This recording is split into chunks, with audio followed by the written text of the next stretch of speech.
The story that is about to be told could be considered one of the most intense I've ever experienced, and also one of the most difficult to write.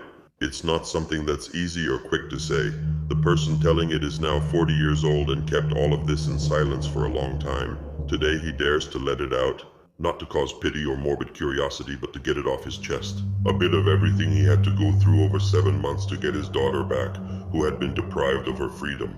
To be able to tell this story, it was necessary to change many things: names, places, and some details. Not to hide the truth, but to protect the people who are still here. My name is Anna. Since I got married, my husband and I started a small business renting chairs and tables in our state. My husband and I have been together since high school. We grew up together and also built this business from scratch. Over time, it grew and we started doing well, especially during busy seasons like Holy Week, vacations, and December, which is when there's the most work.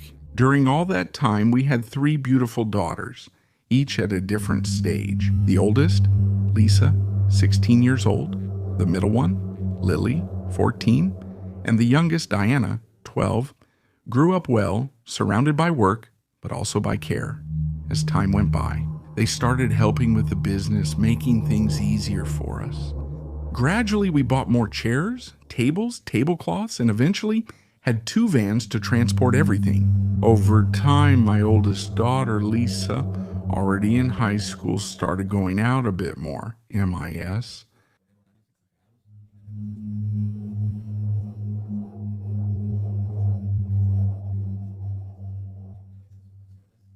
Already in high school, a few more kilometers away.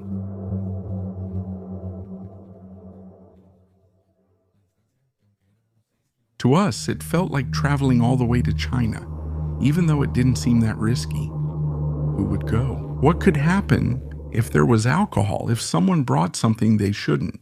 We even considered staying outside all night to keep watch. Lisa had gone out before, but it wasn't Lily's first request like this, which really shook us. We kept thinking about it. In the end, we decided to give them permission, but with a very clear condition.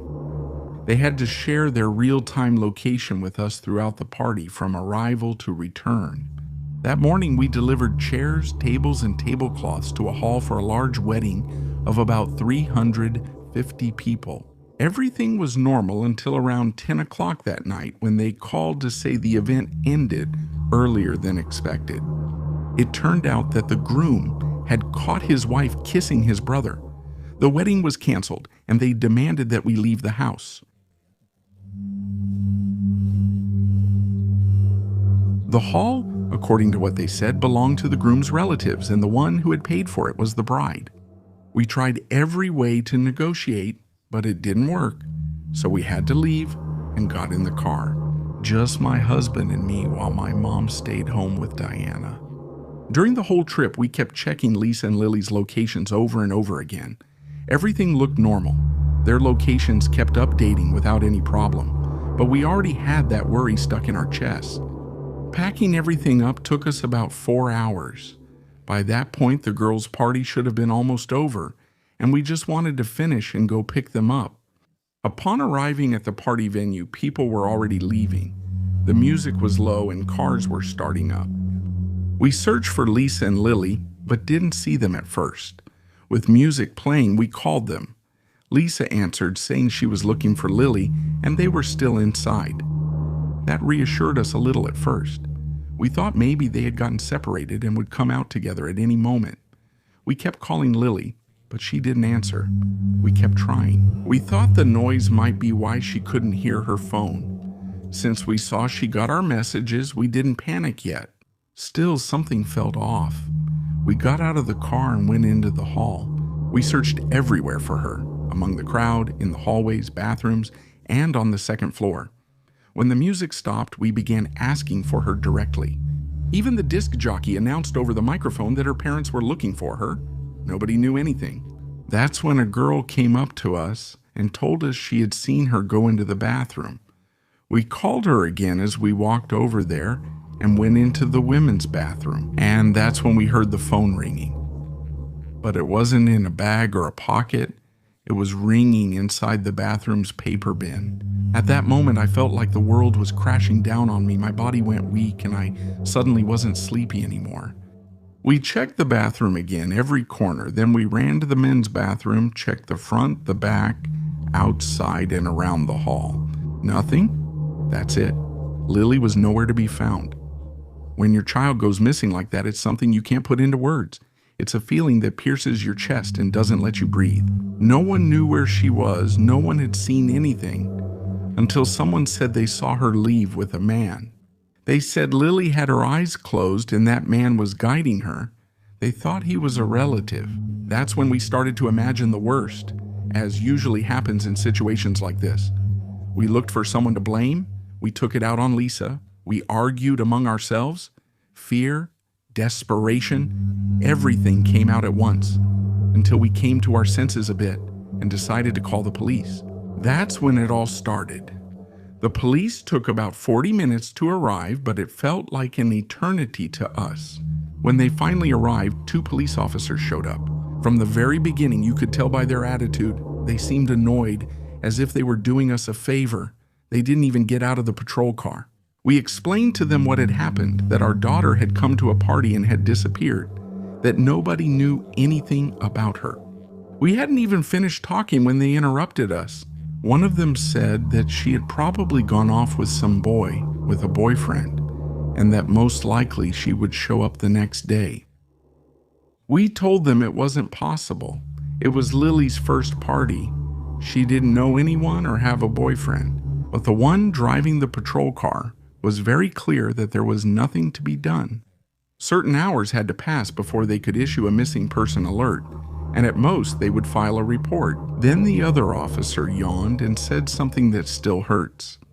He was probably out drinking milk, which is why he hadn't shown up. At that point, my husband lost patience and began questioning them, asking why they wouldn't help and why they behaved that way with a missing minor. They reacted instantly, aggressively exiting the patrol car. They took my husband. It all happened very quickly. They almost took him by force and told us that if we wanted to get him out, we had to go to a certain place. That was another blow. Everything was happening too fast, and I felt like I couldn't even think. When they took my husband, I felt like they were taking away the little that still kept me standing. I was holding on for Lily, Diana, and Lisa, but then I was left alone too. They told us where to go to get him out. When I arrived, they refused to help. There was only waiting, closed doors, and people avoiding eye contact. They didn't let me in with my oldest daughter either, because they said minors weren't allowed in there. I was scared. I had to drive while crying, my mind shattered, thinking about a missing daughter and a husband who had been detained. First, I took Lisa to my mom's because I didn't want her to see any more of that. Then I immediately went back to the place where they had my husband. When finally someone attended to me, they told me that to get him out, I had to pay 20,000 pesos in cash, because according to them, he had gotten aggressive with the police officers. I didn't have that money. I went to the bank wouldn't let me. I arrived. I had to go to my wife and ask them to release my husband, that he would stay at home, that there couldn't be any violence. They said my husband and I couldn't be together.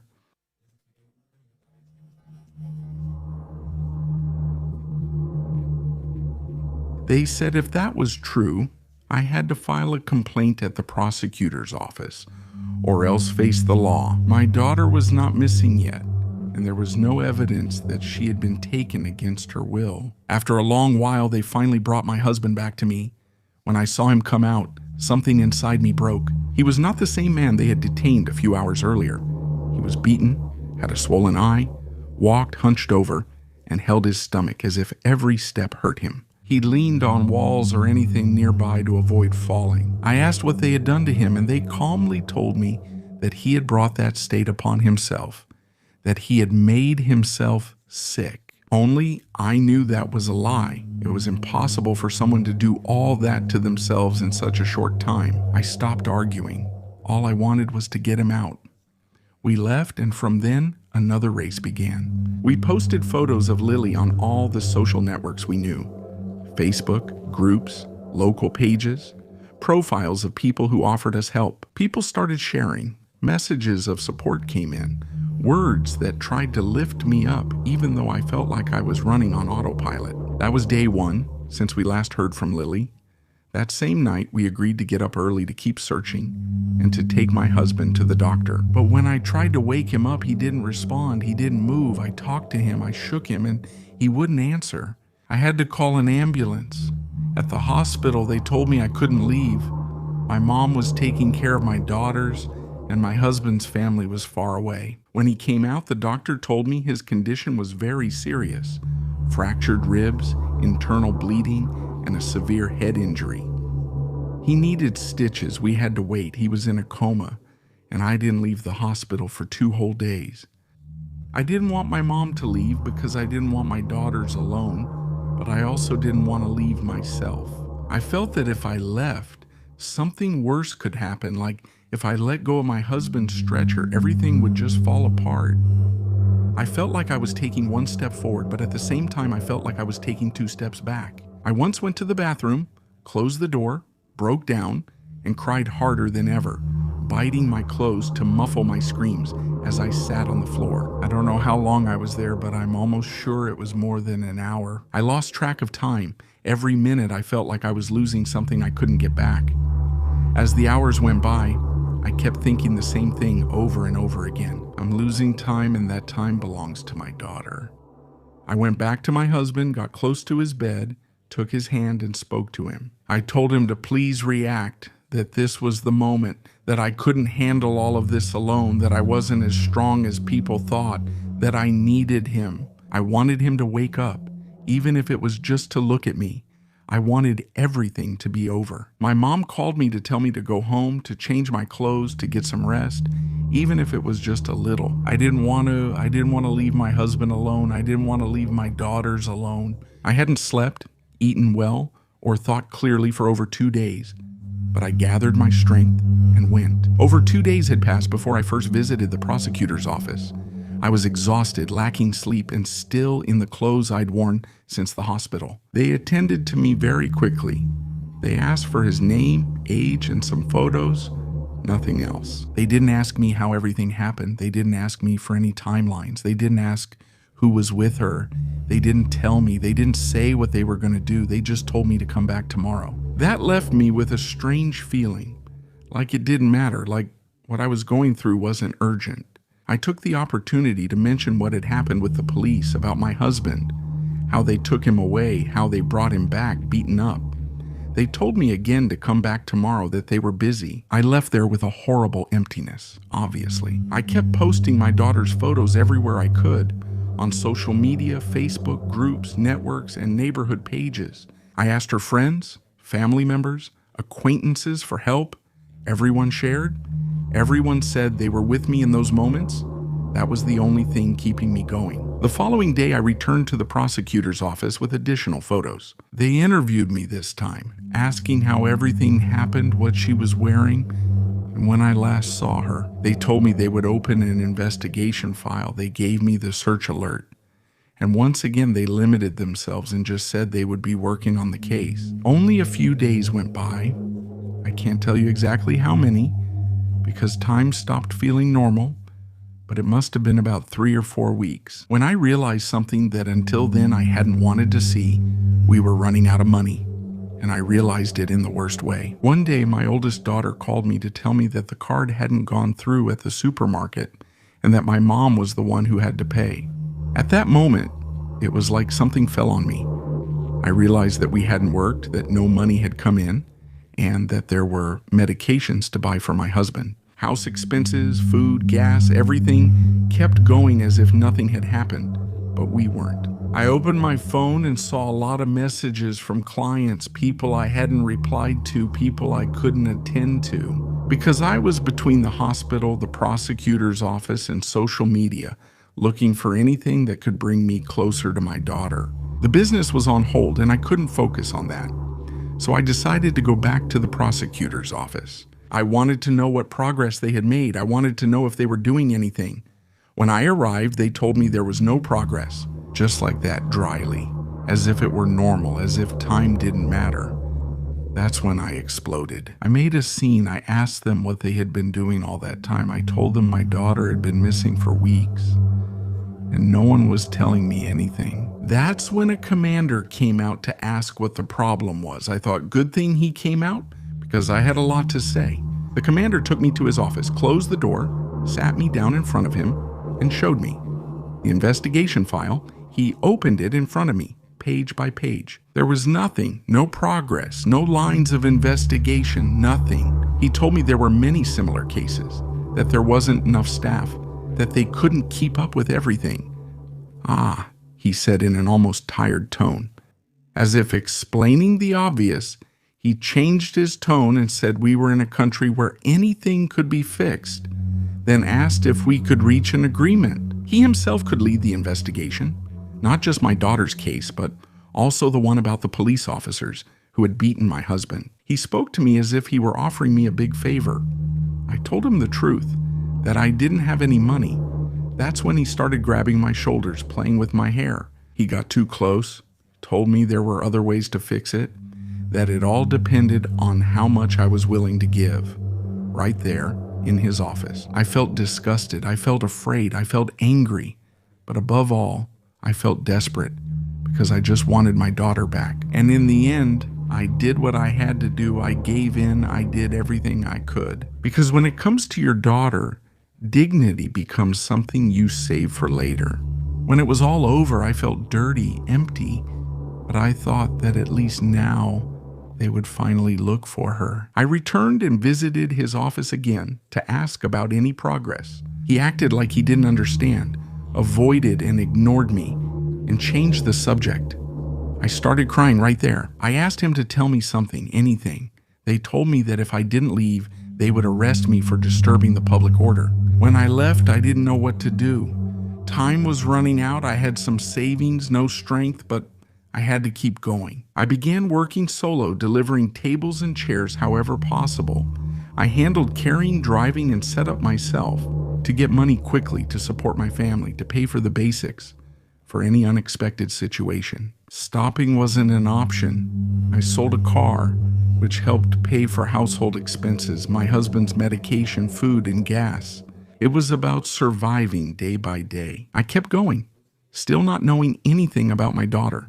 I didn't go to the prosecutor's office. Instead, I kept posting in Facebook groups, asked local reporters for help, and wrote detailed messages explaining everything. And that's when I started to notice something strange. I started getting messages from people who owned those groups, but they weren't messages of support. They asked me to stop posting my daughter's photo, that I was posting it every day, that they were fed up, that I was bothering them. The reporters stopped responding as if my daughter suddenly didn't matter anymore. More time passed, days that turned into weeks, weeks that I couldn't even keep track of anymore. I still didn't know anything about Lily. And even so, every day I got up and followed the same routine. Check my phone as soon as I opened my eyes, look for messages, check notifications, see if anyone had written something new, if anyone said they'd seen her, if anyone said they had information. I kept posting her photo in Facebook groups, in neighborhood groups, in buy and sell groups, in missing persons groups. Anywhere they let me. I wrote the same thing over and over, changing words, changing times, adding more details, fewer details, as if that could make someone react differently. And that's when other messages started coming in, messages from people who said they had her, people who said they knew where she was, people who said that if I wanted more information, they needed money. At first I hesitated, but when you're desperate and have nothing, anything seems possible. The first few times I agreed, I transferred money, I deposited, I did what they asked me, thinking that maybe, just maybe this time it was true. After sending the money, I waited minutes, hours, until I realized they had blocked me, that they weren't answering anymore, that it had all been a lie. That made the money go fast, way too fast. And then I started asking questions, things only my daughter would know. What was her favorite food? What was her favorite color? What was our dog's name? Small, everyday details. And that's when they slipped up. They'd stop answering, change the subject, get annoyed. It confirmed what I already feared. They just wanted to take advantage. Meanwhile, my husband still wasn't responding. Back to school season was here, bringing more expenses: uniforms, supplies, schools, kids. Mom started supporting me more. She paid for my daughter's school, fed them, and took care of them. I realized that my daughters only saw me come home to shower, change, grab something quick to eat, and then leave again. It hurt me to see them like that. It hurt not to be there. My mom was a pillar. She always will be. Unlike my brothers, who said she didn't have any responsibility. My husband's family never showed up during all that time, not even to ask how I was doing, even though they were always asking him for money. That was fine. There were moments when I started to think the worst, not because I wanted to, but because the mind gets tired of waiting, because silence weighs more than any word. That's when I approached groups of searching mothers. At first, I was scared and unsure if I was ready to see what they saw. But I also felt that if I didn't go or do more, I was failing my daughter. With them, I discovered a new reality. I learned to walk slowly, watch the ground, and stay quiet when needed. I saw them search for graves, digging with hands, shovels, anything available. I saw them find remains, and I witnessed something unforgettable. How they spoke to them. They spoke to them kindly. They spoke to them with affection, as if they knew someone was listening. "We're leaving now, daughter. Don't worry. Your mom has found you. You're with me now." Every time they found something, I felt like my heart was going to jump out of my chest. I thought maybe Lily was there. I would approach with fear, observe, look for details: clothes, sneakers, shoes, a bracelet, braces, anything I could recognize, and she was never there. That was a relief and a pain at the same time. A relief because it wasn't her, and pain because she still hadn't appeared. December arrived without me realizing it. One day, I was there with the searching mothers, and that day, I stepped away a bit and sat alone. It had been a long time since I had done this, but I spoke to God. I asked him for strength. I asked him to help me keep going, to give me something, anything, so I wouldn't give up. I closed my eyes and cried silently, feeling I couldn't go on. That's when someone interrupted me while I was sitting there, with my head down and my hands trembling. I felt someone approach, but I didn't look up right away. I thought it would be one of the other mothers, but the voice I heard was unfamiliar. It was a man, very well dressed, wearing a dark suit, his hair slicked back, clean and tidy. He didn't look like someone who would go to those places. He didn't look like he belonged there. He spoke to me calmly, as if he knew exactly what I was going through. He said something like he thought he knew someone who could help me. He didn't say it with absolute certainty. He said it like someone playing their last card. He gave me the name of a restaurant and told me to ask for a specific lady. I could barely process what was happening. I felt ashamed that he saw me crying like that, broken, tired, dirty. I asked his name. He handed me a handkerchief for my tears and said his name was Jesus Gabriel. While he was telling me that, I heard someone shouting my name in the distance. I looked away for a moment, and when I looked back, he was gone. I didn't see him leave. He just wasn't there. I stood there looking around. I called his name, but no one answered or seemed to notice his presence that night. I couldn't stop thinking about what he said. With nothing to lose and having tried everything, I decided to go to that restaurant the next day. I got to the restaurant unsure of what I was doing. I didn't know who the lady was. I didn't know what she looked like. I didn't know her age. I knew absolutely nothing. I only had a name and the feeling that I had nothing left to lose. I went in and started asking table by table.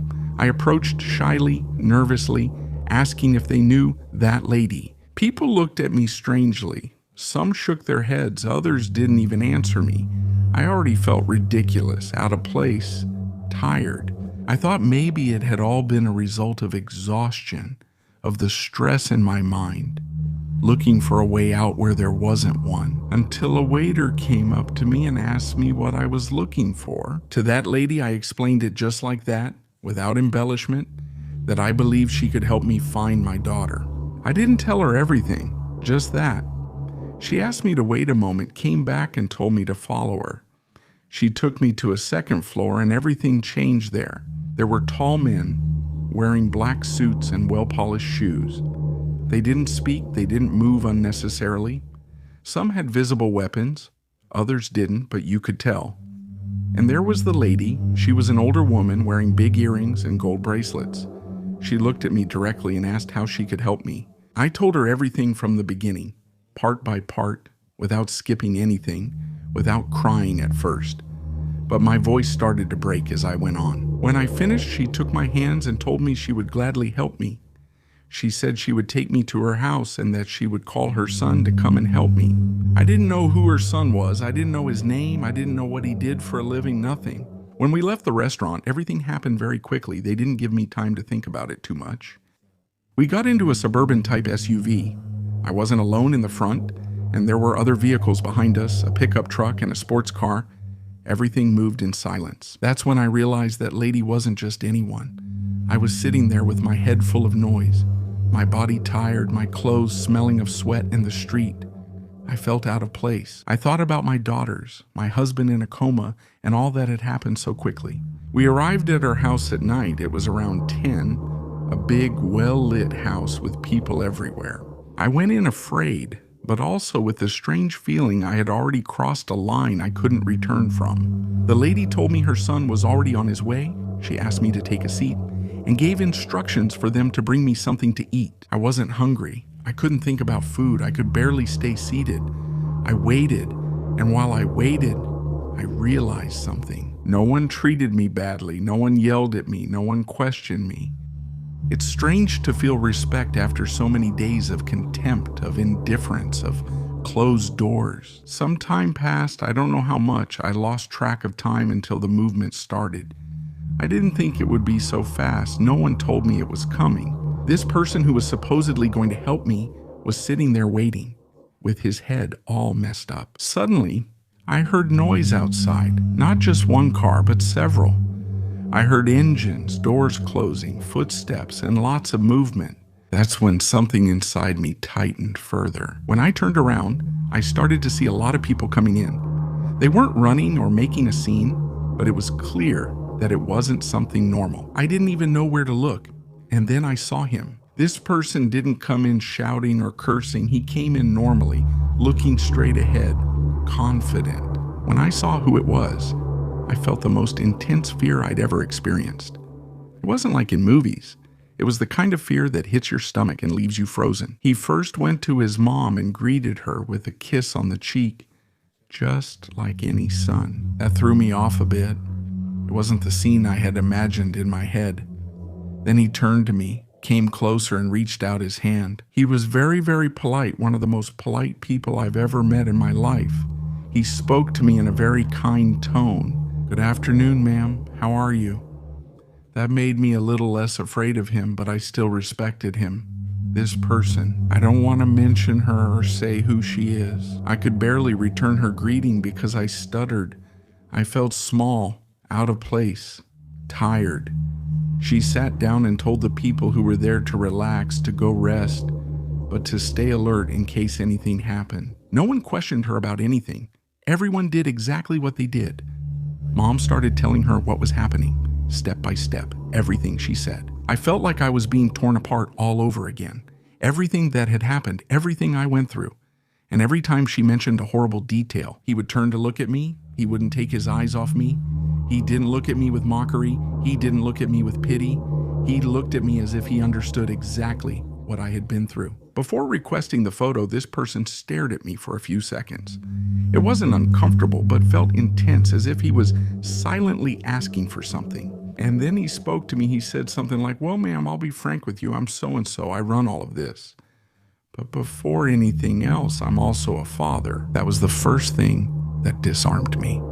He said he understood the fear and desperation. He said he'd help me without asking for anything, wanted to help find my daughter. And if Lily was still in Mexico, he'd find her for me. After that, she asked me for a photo. She told me she wanted to see her, that she needed to see her in order to send her people to look for her. I pulled out my phone with shaking hands, unsure which of my many saved photos to choose. I kept swiping over and over and finally opened a random one where she was smiling. One from before all of this, one from when she still didn't know what fear was. When I showed it to her, she didn't stop to look at it closely. He didn't make any long comments. He just told me that he also had a daughter and that she was about the same age. Then he took my phone, took a picture of the screen, gave it back to me, and went out of the room to the yard. He didn't go very far, but far enough to talk on the phone. From where I was sitting, I could see him. Everything was happening too fast for me. I couldn't process it, feeling like my body was present while my mind lagged behind, trying to understand. Even so, I managed to hear what he was saying. I heard it clearly. When he said he had already sent a photo and wanted them to look for my little girl, he said her name. He said they should look for her carefully. He began mentioning things I didn't understand, names, positions, and code-like words. I understood and later confirmed that he called for the prosecutor's office commander, and I also heard that he asked for the police officers who had beaten my husband. And there was a part I will never forget because he even shouted it. He said they knew very well who they were, that they had 20 minutes to show up there, that if not, he himself was going to go wherever they were. He assured them they wouldn't like it, then hung up.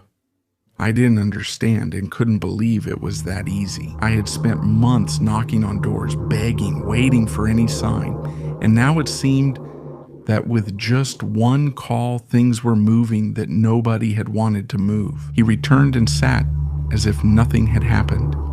I looked at him, unsure what to say, whether to thank him, ask, or stay silent, afraid I might say the wrong thing. He noticed and calmly said to me, "Don't worry, ma'am.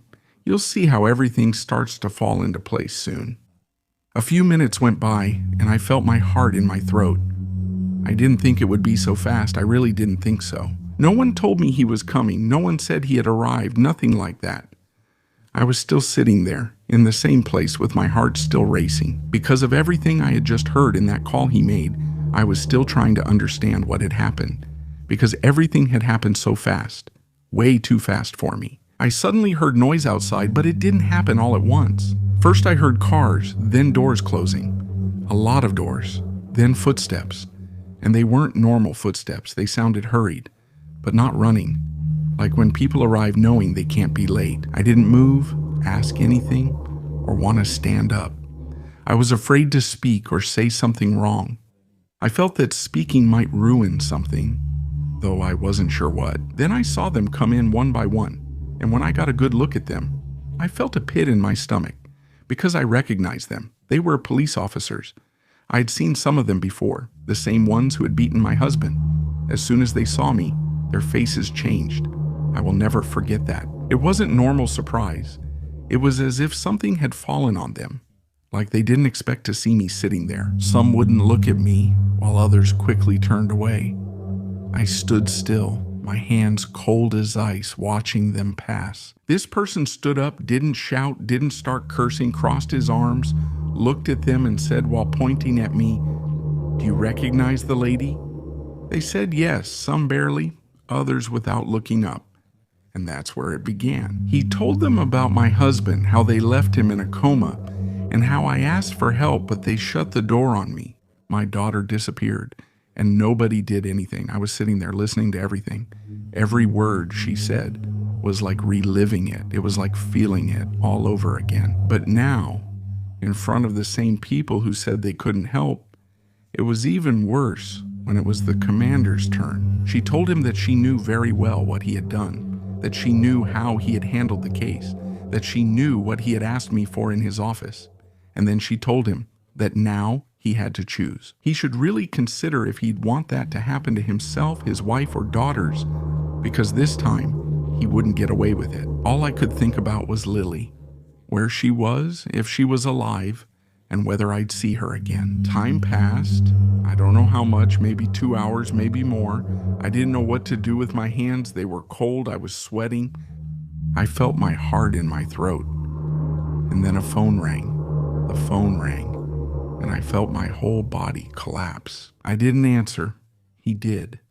I just watched how he talked, how he nodded his head, how he stayed silent, listening. I couldn't hear what they were saying on the other end, but something in his face changed. It wasn't joy, it wasn't immediate relief, it was something strange, like when you still don't dare to believe.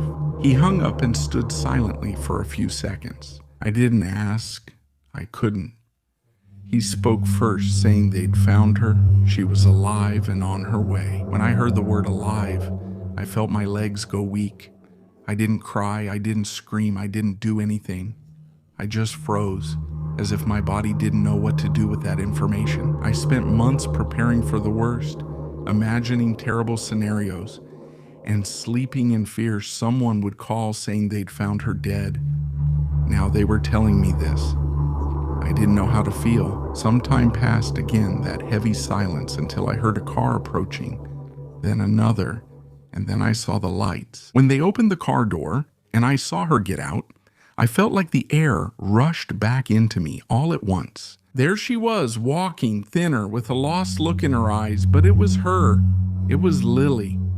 I didn't think, I didn't walk, I ran. I don't even remember how I got to her. I just remember hugging her, holding her so tight my arms hurt.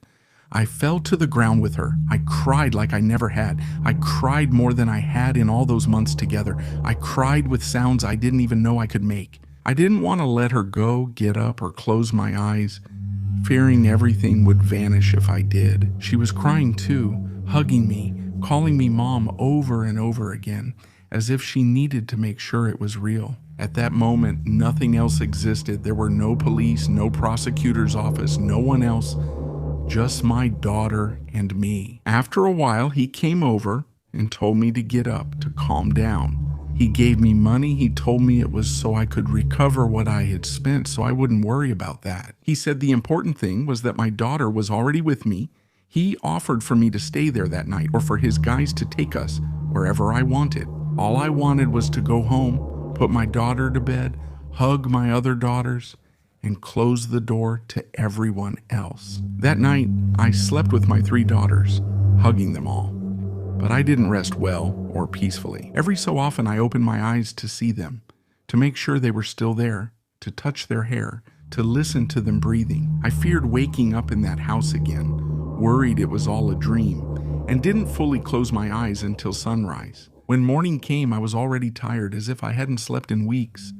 My body felt heavy, but I couldn't allow myself to fall. Lily was there, lying between her sisters, and every time I took a deep breath, it felt like my chest was going to burst. We barely spoke that morning. I avoided questions, just made her breakfast, gave her clean clothes, and sat with her while she ate, though she hardly ate anything. I watched her move the spoon and felt a lump in my throat. She was still my little girl, but something in her eyes had changed. She was different, with new silences between us. That same day, I went to the hospital. I didn't want to leave my daughters alone, but I couldn't go on without seeing my husband either. I felt guilty about everything, for leaving that night, for not being there, for surviving when he was like that. When I entered his room, the smell of the hospital hit me right in the face. There he was, connected to tubes, his face swollen, asleep. I approached slowly, as if I could wake him up just with the sound of my footsteps. I took his hand. It was warm. I spoke softly to him. I told him that Lily was already home, that she was alive, that she was with me, that he shouldn't worry, that I was taking care of everything. Even though inside I felt shattered, I didn't know if he could hear me, but I needed to say it. That's when I felt him squeeze my hand very gently. I thought I was imagining it. I spoke to him again. I asked him if he could hear me to do it again, and he squeezed a little harder. I started to cry, not in a nice way. No, silently I cried like someone who just can't take it anymore. At that moment, a doctor came in, asked me to step aside, spoke to my husband, asked him to squeeze his hand if he could hear him, and he did. That's when they told me it was a good sign, that we had to wait, but there was hope. I didn't ask anything else, I just stayed there. Before leaving, the doctor told me his name was Jesus Gabriel. I don't know why that name shook me, so I just nodded and thanked him. As the days went by, everything slowly started to fall into place, but nothing was ever the same again. He didn't want to go out anymore. He would wake up at night. Sometimes he would just stare at the wall without saying anything. I would sit beside him, hold his hand, and not ask anything. I learned some things aren't asked for. You wait for them. My husband took a while, but he woke up. He didn't talk much. Everything hurt, and I knew there were things he would never tell me. The business gradually recovered. I sold what I could, asked for help, thanked supporters, and stopped expecting from those who never came. And there was something I understood over time. Not everything gets fixed the way it should. Not everything gets fixed the right way. Some things just happen because someone decided to help. And I stopped looking for explanations. I didn't want to know names. I didn't want to know positions. I just stayed with my daughter, with my family, and with the certainty that there are stories that aren't told for justice but to survive. This is one of them. If you too have a story you want to share, send it to me, Cornel, to my email or any of my social networks. I'll read it as soon as I can. Thank you very much for watching the video. Honestly, it really helps a lot if you like, comment, or share. And if you enjoy this kind of content, you can subscribe. I really appreciate it. See you next time.